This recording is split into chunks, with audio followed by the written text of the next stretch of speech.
12,000 kilometre दूर Canada में बैठे दूसरे देश के प्रधानमंत्री यानी कनाडा के प्रधानमंत्री जस्टिन ट्रूडो को इस बात से बहुत फर्क पड़ता है कि भारत के किसान सड़क पर हैं, उनकी कोई सुन नहीं रहा है, उनके ऊपर प्रदर्शन करते हुए किस तरह का बर्ताव किया जा रहा है। लेकिन हमारे देश में हमारे प्रधानमंत्री, जो खुद वैसे दिल्ली में रहते हैं, दिल्ली के अंदर घुसने के लिए किसान आकर उनसे बात करने के लिए परेशान है, लेकिन वो दूर काशी में पहुंचकर डीजे पर ढिंचैक करते हैं। उनको कोई फर्क नहीं पड़ता कि यहाँ हमारे भारतीय किसानों के साथ क्या हो रहा है। वहां दूर 12,000 किलोमीटर दूर बैठा है एक दूसरे देश के प्रधानमंत्री को फर्क पड़ता है कि हमारे देश के किसानों के साथ क्या हो रहा है, लेकिन हमारे देश के प्रधानमंत्री को कोई फर्क नहीं पड़ता। बहुत अजीब सी बात है ना, अजीब तो लगता ही है। यहाँ तक कि जस्टिन ट्रूडो ने यह भी कह दिया कि ऐसी जो तस्वीरें सामने आ रही हैं उनको देखने के बाद भी रिएक्ट ना करना, प्रतिक्रिया ना देना बहुत बड़ी लापरवाही है। और जिस तरह की तस्वीरें आ रही हैं वो बेहद चिंताजनक है। I would be remiss if I didn't start also by recognizing the news coming out of India about the protests by farmers. The situation is concerning, and we're all very worried about family and friends. I know that's the reality for many of you. Let me remind you, Canada will always be there to defend the right of peaceful protest. We believe in the importance of dialogue, and that's why we've reached out through multiple means directly to the Indian authorities to highlight our concerns.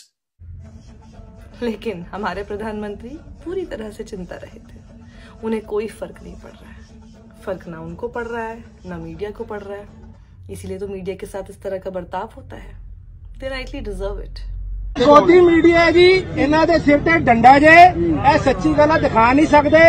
जिस दिन मैं तुहानू सारे वीरां नू दस रहा जे, जिस दिन सब तो पहले इत्थे साडा चक्का जाम होया जे, इन्हां ने आके कहा किसानों ने पुलिस वाले को कुचलने की कोशिश की थी। मैं कहना फिटे लाना था तुहाडे ते। देखो तुहाडे रब दे पुत इत्थे लंगर छका रहे जे, रोटियां। Madam have you seen the कैसी सराउंडिंग? आप बताइए, आप रिपोर्टर है, आपसे किसी ने बदतमीजी करी यहाँ पे? हमको भी किसी ने जो जन्म दिया है वो औरत थी, शी वॉज अ लेडी, साडी मां सीगी। साडी मावां ने तो अपने बच्चे आप कुर्बान करते, तो तुसी कह रहे हो असीं करैक्टरलैस लोग है गए। शर्म करो गोदी मीडिया, शर्म करो, शर्म करो। तुसी डुब के मर जाओ।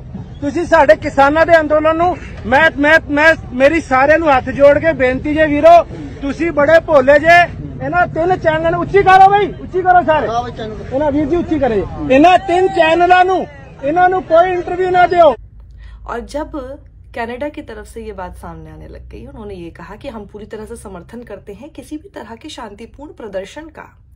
तो ओटावा में इंडियन हाई कमीशन क्या कहता है? भ्रामक खबरों के ऊपर मत ध्यान दो, ये सारी तस्वीरें भ्रामक हैं। जाहिर सी बात है, भ्रामक ही होंगी ये तस्वीरें, ये प्रदर्शन। किसानों का यूं 6 महीने तक का राशन लेकर सड़क पर आकर बैठ जाना सच में भ्रामक ही तो होगा, क्योंकि विश्वास करना बेहद मुश्किल होता है कि किसी भी देश में उसके अपने अन्नदाता के साथ इस तरह का बर्ताव किया जा सकता है। सही कहा, ये तस्वीरें भ्रामक ही हैं। इतना ही नहीं, एक 80 साल की बुजुर्ग शाहीन बाग वाली बिल्किस बानो, जो कि पूरी दुनिया में इस वक्त फेमस हैं, वो किसानों के समर्थन के लिए पहुंच गए। बॉर्डर पे जा रहे हैं, कहाँ किसान भाई बैठे हैं, कहाँ हम बैठे हैं, तो किसान भाई हमारी मदद करी उन्होंने।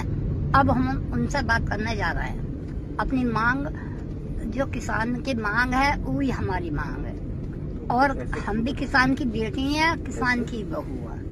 पुलिस भी वहां पहुंच गई। 80 साल के बुजुर्ग से बहुत डर गई है सरकार उन्हें हिरासत में लेने के लिए।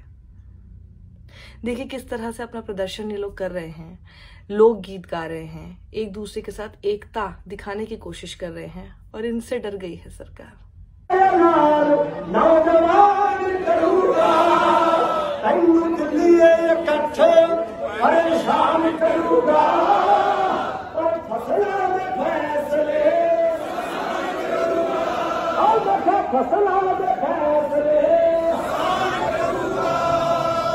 हक दी लड़ाई हक नाल लड़ांगे, हक नाल लड़ांगे। असी हक दी लड़ाई हक नाल लड़ांगे, असी जितांगे ते फतेह करांगे।